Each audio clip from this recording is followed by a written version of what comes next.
BJP সরকার আসায় যেন হিন্দু ভাইয়েরাই বেশি বিপদে পড়েছে। মুসলিমদেরকে টাইট দিতে গিয়ে হিন্দু ভাইরাও আজকে ক্ষতিগ্রস্ত হচ্ছে। বিজেপি কি আমরা ভোট দিয়ে আমরা তো ঠকছি, এখন আমাদের পেটে তো লাথি মারছে। আর এই যে কুরবানির উপরেই আমরা তো ব্যবসা হয়, এই ব্যবসা কোনদিন চলে না, কিন্তু কুরবানিটা বন্ধ করা মানে ব্যবসাটা বন্ধ। আমি চাই কুরবানিটা এবারটা হোক, সিস্টেম বেঁধে দেয়, সিস্টেম অনুযায়ী কুরবানিটা হোক। পশ্চিমবঙ্গে বিজেপির জয়ের মাধ্যমে দক্ষিণ এশিয়ার রাজনীতিতে ঘটে গেছে নাটকীয় পালাবদল। প্রথমবারের মতো রাজ্য সরকার গঠন করেছে দলটি। গোটা অঞ্চল জুড়ে কট্টর হিন্দুত্ববাদী দলটির উত্থানের পর থেকে মুসলিমদের অভিযোগ, ধর্মীয় স্বাধীনতা কিংবা নিরাপত্তাহীনতায় ভুগছেন তারা। কারণ রাজ্যের ক্ষমতার মসনদে বসা শুভেন্দু অধিকারী গোটা নির্বাচনী প্রচারণায় একই সাথে বাংলাদেশ এবং মুসলিম বিদ্বেষী কার্ড খেলেছেন।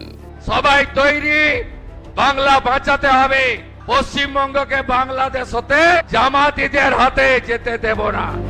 এমনকি নির্বাচনী ফলাফল ঘোষণার পরেই জোর গলায় বলেছেন তাকে নাকি শুধু হিন্দুরাই ভোট দিয়েছেন, মুসলিমদের কোনো ভোটেই নাকি তিনি পাননি।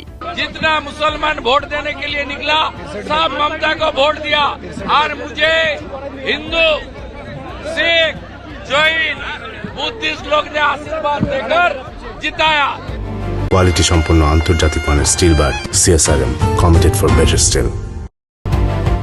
ক্ষমতায় বসেই হিন্দুদের এই ঋণ শোধ করার অঙ্গীকার করেছিলেন শুভেন্দু।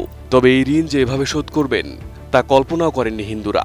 কারণ রাজ্য জুড়ে বিজেপির উত্থানে এবার গরুকে নিয়ে রাজনীতি শুরু করেছে বিজেপি সরকার। গোহত্যা বন্ধের নামে নতুন যে আইন করতে যাচ্ছে রাজ্য সরকার, তাতে বিপাকে পড়েছেন হিন্দু খামারি ও ব্যবসায়ীরা। কারণ এই পেশার সাথে সংশ্লিষ্টদের 70% হিন্দু ধর্মাবলম্বী। আসন্ন কোরবানির ঈদকে কেন্দ্র করে বেচা বিক্রির যে আশা তারা করেছিলেন তা যেন ধূলিসাৎ হয়ে গেছে। মুসলিমরা গরু কিনতে না পারায় উল্টো লক্ষ লক্ষ টাকা লোকসানের আশঙ্কায় তারা। আর এই ক্ষোভে 2 সপ্তাহ আগে বিজেপিকে ভোট দিয়ে যেন কপাল চাপড়াচ্ছেন হিন্দুরা। সরকারকে আমরা ভোট দিলাম যে বিজেপি আসলে আমাদের উপকার হবে, ভালো হবে, সেই জন্য আমরা ভোট দিয়েছি। কিন্তু বিজেপি কি আমরা ভোট দিয়ে আমরা তো ঠকছি, এখন আমাদের পেটে তো লাথি মারছে, গরিবদের পেটে লাথি মারছে। আমরা এখন কি উপায়, কি করব? গোহত্যা বন্ধের দাবিতে বিভিন্ন এলাকায় গরু জবাই ও পশু পরিবহনে বাধা দেওয়ার অভিযোগ উঠেছে বিজেপির কর্মী সমর্থকদের বিরুদ্ধে। অনেক স্থানে গরু ব্যবসায়ীদের ঘিরে ধরে মারধর, হয়রানি, এমনকি পুলিশে সোপর্দ করার ঘটনাও সামনে আসছে। এমনকি বাজার থেকে গরু কিনে নিয়ে যাওয়ার পথেও ছিনিয়ে নেওয়া হচ্ছে, যার ফলে মুসলিমরা গরুর বদলে খাসি, মহিষ সহ অন্য পশু কোরবানি করার সিদ্ধান্ত নিচ্ছেন। বিজেপি সরকার যেভাবে দমন পীড়ন করছে প্রশাসনকে কাজে লাগিয়ে, এতে ক্ষতিগ্রস্ত সেটা শুধু মুসলমানরা হচ্ছে না, মুসলমানদের অল্টারনেটিভ আছে। খাসি, ছাগল তারা কুরবানি করলে, তাদের জবাহ করলে কুরবানিটা তাদের হয়ে যাবে।